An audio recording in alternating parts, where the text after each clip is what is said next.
আসসালামু আলাইকুম। স্বাগত রাজধানীর বুলেটিনে। আপনাদের সঙ্গে আছি আমি নুরুল কায়সার। শুরুতেই জানিয়ে দেব শিরোনামগুলো। প্রয়াত সাবেক প্রধানমন্ত্রী বেগম খালেদা জিয়ার ৮২তম জন্মদিন আজ দোয়া ও মিলাদ মাহফিলের মধ্য দিয়ে পালিত। চিকিৎসার জন্য যাতে বিদেশে যেতে না হয় এমন চিকিৎসা ব্যবস্থা গড়ার প্রত্যয় প্রধানমন্ত্রী তারেক রহমানের। রাজধানীর নিউরোসায়েন্স হাসপাতালের নবনির্মিত ৫০০ শয্যার ভবন উদ্বোধন। বিএনপি প্রতিশ্রুতি দেয়, প্রতিশ্রুতি রাখে, নির্বাচনী ইশতেহার ঘোষণা করে, তা বাস্তবায়নে করে বলে মন্তব্য করেছেন স্বরাষ্ট্রমন্ত্রী সালাউদ্দিন আহমদ। বিএনপির স্থায়ী কমিটির সদস্য হলেন রুহুল কবির রিজভী, আমানুল্লাহ আমান সহ ৪ নেতা। সাংগঠনিক গতিশীলতা বৃদ্ধির জন্যই এমন সিদ্ধান্ত। হাম উপসর্গে ২৪ ঘন্টায় আরও ৮ শিশুর মৃত্যু, এ নিয়ে মোট মৃতের সংখ্যা দাঁড়ালো ৮০৩ জনে। প্রধানমন্ত্রী তারেক রহমানকে নিয়ে কটূক্তি ও অপপ্রচারের প্রতিবাদে গাজীপুরে বিএনপির বিক্ষোভ। কাঁঠাল দিয়ে বিস্কুট তৈরি করে চমক দেখালেন গাজীপুরের আব্দুস সাত্তার। নয়া উদ্যোগে খুলতে পারে সম্ভাবনার দুয়ার।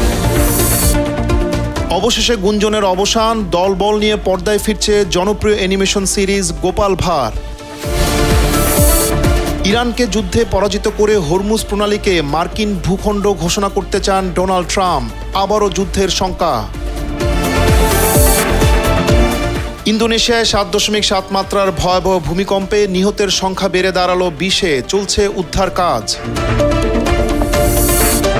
এবং ডারউইন টেস্টে শক্তিশালী অস্ট্রেলিয়ার বিপক্ষে চালকের আসনে বাংলাদেশ। তৃতীয় দিন শেষে ৬৭ রানে এগিয়ে টাইগাররা। প্রয়াত সাবেক প্রধানমন্ত্রী বেগম খালেদা জিয়ার ৮২তম জন্মদিন আজ। ১৯৪৫ সালের এই দিনে দিনাজপুরে জন্মগ্রহণ করেন তিনি। দেশের ৩বারের প্রধানমন্ত্রীর জন্মদিন উপলক্ষে নয়াপল্টনে দলের কেন্দ্রীয় কার্যালয়ের পাশাপাশি সারা দেশে বিএনপির দলীয় কার্যালয় এবং বিভিন্ন মসজিদে সর্বস্তরের মানুষের স্বতঃস্ফূর্ত উপস্থিতিতে মিলাদ ও দোয়া মাহফিল অনুষ্ঠিত হয়েছে। এবং তিনি যে লক্ষ্য নিয়ে সংগ্রাম করছেন সেইখান থেকে তাকে বিচ্যুত করা যায়। তিনি যুদ্ধ করেছেন অন্যায়ের বিরুদ্ধে, ফ্যাসিজমের বিরুদ্ধে, কিন্তু কোনোদিন তিনি কারো কাছে মাথা নত করেননি। আমরা তার সাথে যারা লড়াই মাঠে পাশে ছিলাম, আমরা পথ পাহারা দিব, কারণ আমাদের পথে মানায়, আমরা পথে আছি।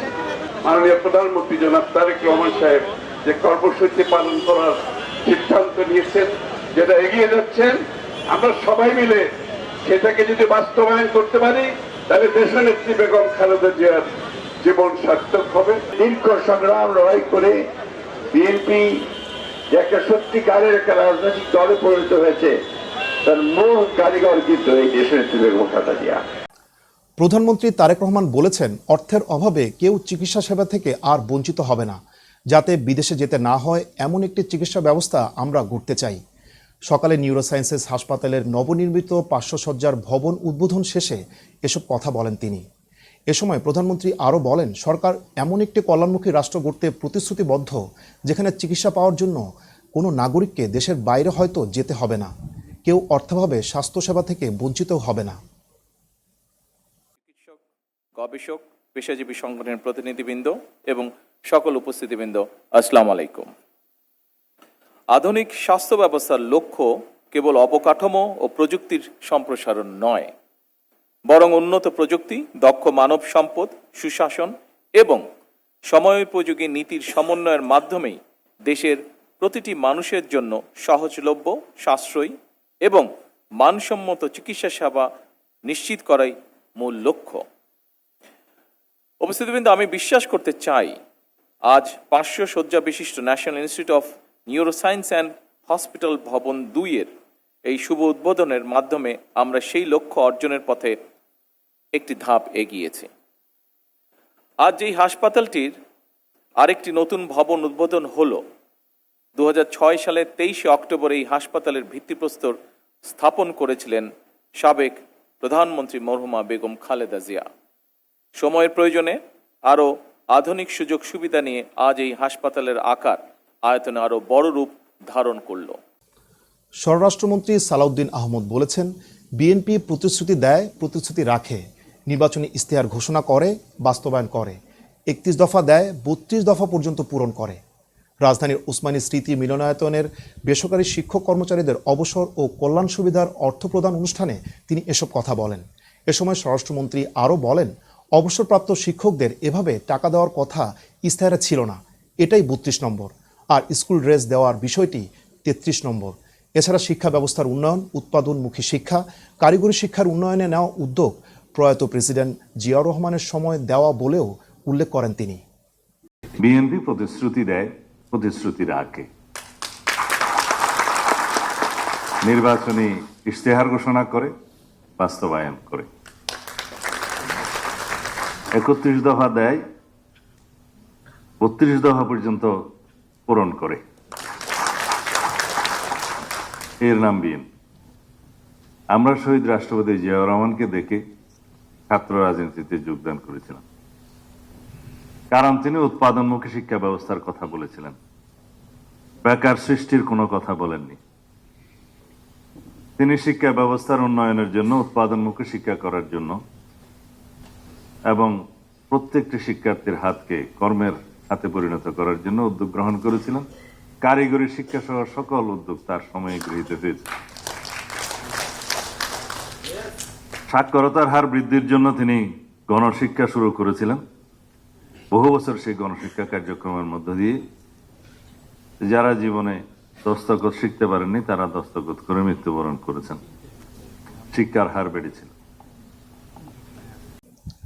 ক্ষমতাসীন দল বিএনপির সাংগঠনিক গতিশীলতা বৃদ্ধির লক্ষ্যে সিনিয়র 4 নেতাকে জাতীয় স্থায়ী কমিটিতে সদস্য হিসেবে মনোনীত করেছে দলটি।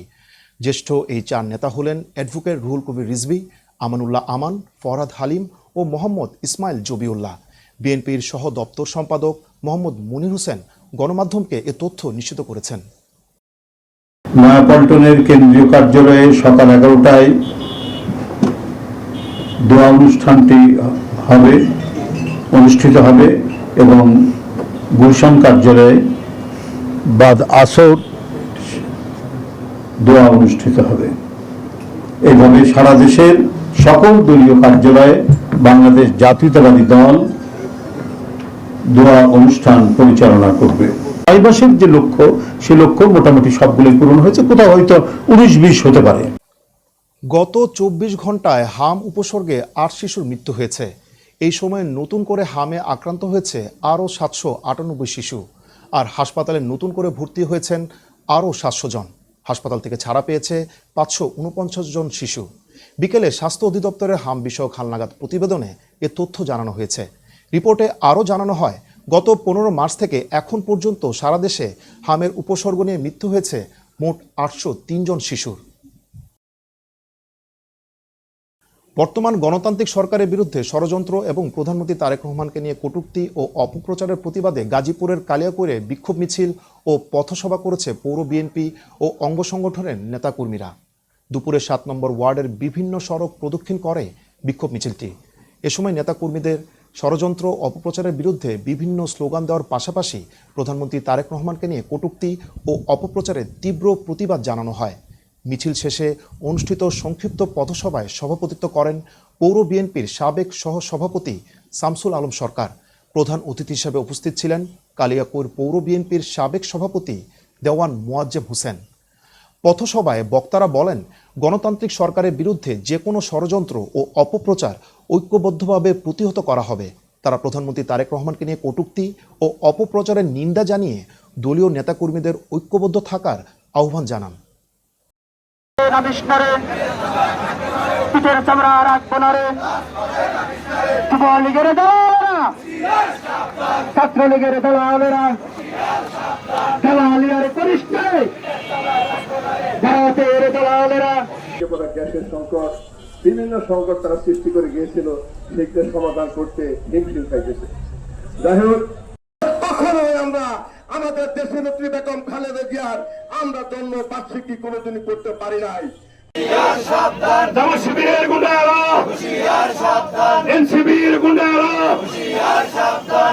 কাঁঠালের রাজধানী হিসেবে পরিচিত গাজীপুরে কাঁঠাল দিয়ে বিস্কুট তৈরি করে চমক সৃষ্টি করেছেন আব্দুস সাত্তার মিয়া। মৌসুমে বিপুল পরিমাণ কাঁঠালের উৎপাদন হলেও সংরক্ষণ ও প্রক্রিয়াজাতকরণের অভাবে অনেক সময় কৃষকরা ন্যায্য দাম থেকে বঞ্চিত হন।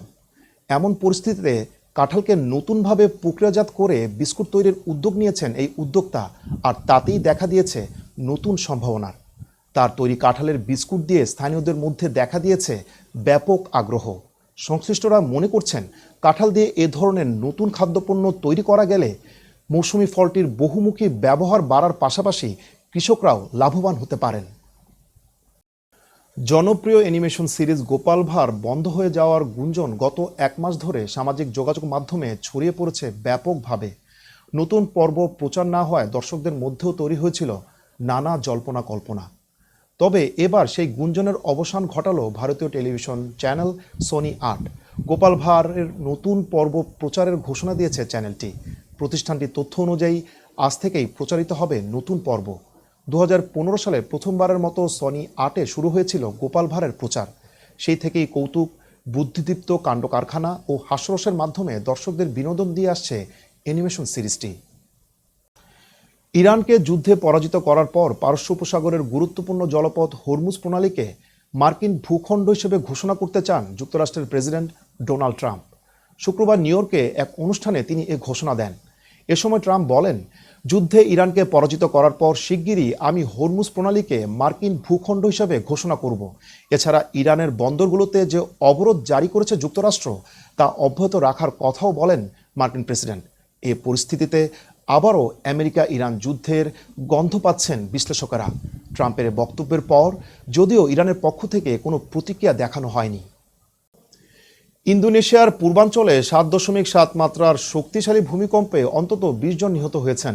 ভোরে আঘাত হানা এই ভূমিকম্পে দেশটির বহু ভবন ক্ষতিগ্রস্ত হয়েছে। বেশ কিছু উপকূলীয় এলাকায় 1 মিটারের কম উচ্চতার সুনামির ঢেউ দেখা গেছে ইতিমধ্যে।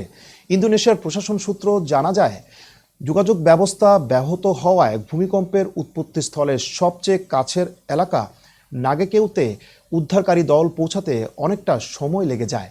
ভূমিধসের কারণে সড়ক বন্ধ হয়ে যাওয়ায় উদ্ধার কাজে ব্যাপক বাধার সৃষ্টি হয়েছে। এদিকে দেশটির জাতীয় দুর্যোগ ব্যবস্থাপনা সংস্থা বিএনপিবি জানিয়েছে, ইতিমধ্যে নাগেকেউ এলাকায় প্রায় 2000 মানুষ নিরাপদ স্থানে সরে গেছেন। ডারউইন টেস্টে তৃতীয় দিন শেষে 67 রানে এগিয়ে সফরকারী বাংলাদেশ। শক্তিশালী অস্ট্রেলিয়ার হাতে এখনও রয়েছে 6 উইকেট। তাই ইনিংস ব্যবধানে হারার সংখ্যাটা কেটে গেছে বলাই যায়। কিন্তু ম্যাচের নিয়ন্ত্রণ পুরোপুরি বাংলাদেশের হাতে তার বলার অপেক্ষা রাখে না। হাসান মাহমুদের অসাধারণ বোলিং নৈপুণ্যে অস্ট্রেলিয়ার প্রথম ইনিংসে 198 রানে অল আউট হওয়ার পর তানজিদ তামিমের সেঞ্চুরি আর অধিনায়ক নাজমুল হোসেন শান্তর 84 রানের উপর ভর করে 426 রান তুলে 228 রানের লিড নেয় বাংলাদেশ। আর দ্বিতীয় ইনিংসেও খুব বেশি সুবিধা করতে পারেনি অজিরা। স্কোরবোর্ডে 161 রান তুলতেই হারিয়ে ফেলে 4টি গুরুত্বপূর্ণ উইকেট। চতুর্থ দিনে অস্ট্রেলিয়ার ইনিংস কত দূর যায় সেটি এখন দেখার বিষয়। দর্শক, এখনকার রাজধানী বুলেটিন এ পর্যন্তই। এতক্ষণ সাথে থাকার জন্য ধন্যবাদ।